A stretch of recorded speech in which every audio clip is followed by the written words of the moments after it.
rest of it for us was just luck. For toddlers, their first few years of life are filled with exploration, learning to interact with other children and developing skills on their own. And when it comes time for potty training, there's a big learning curve for parents too. Like Lauren Wojtalewski, who's meeting up with other moms to learn about potty training from birth.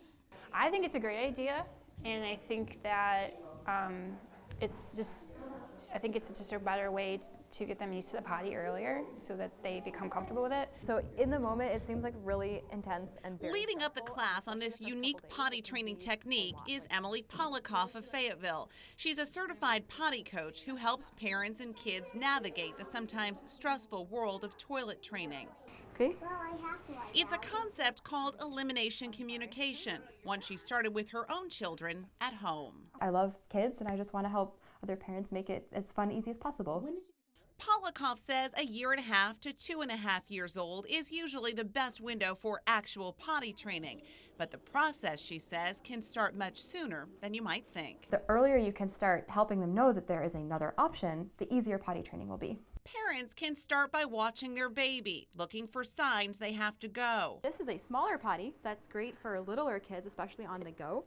Hold them over a potty or a cloth.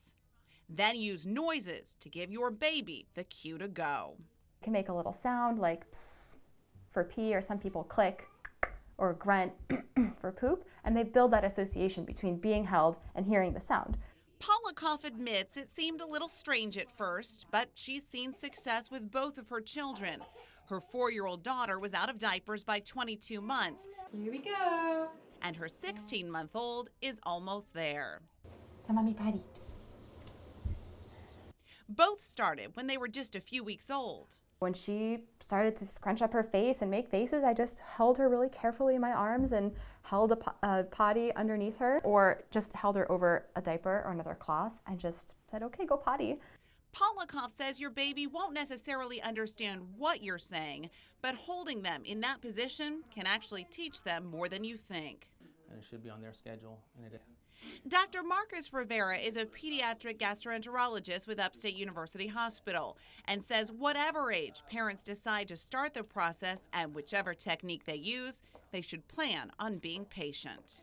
I think there's a tendency to think it's going to be a little easier than it really ends up being. Some signs to watch out for: children pulling at their diaper, sitting uncomfortably, or hiding.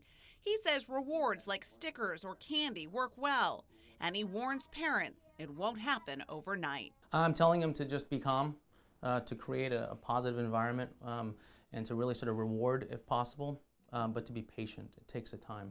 Oh, who's this? Digi. Who's that? Didi. Bird. Back with our potty coach, who agrees it can be a bit overwhelming for parents. She hopes teaching babies and their parents to communicate will make it easier to ditch the diapers later on. Completely agree that you should listen to the cues that your child is giving you. But I think that we tend to underestimate the range of cues that our children are capable of giving us.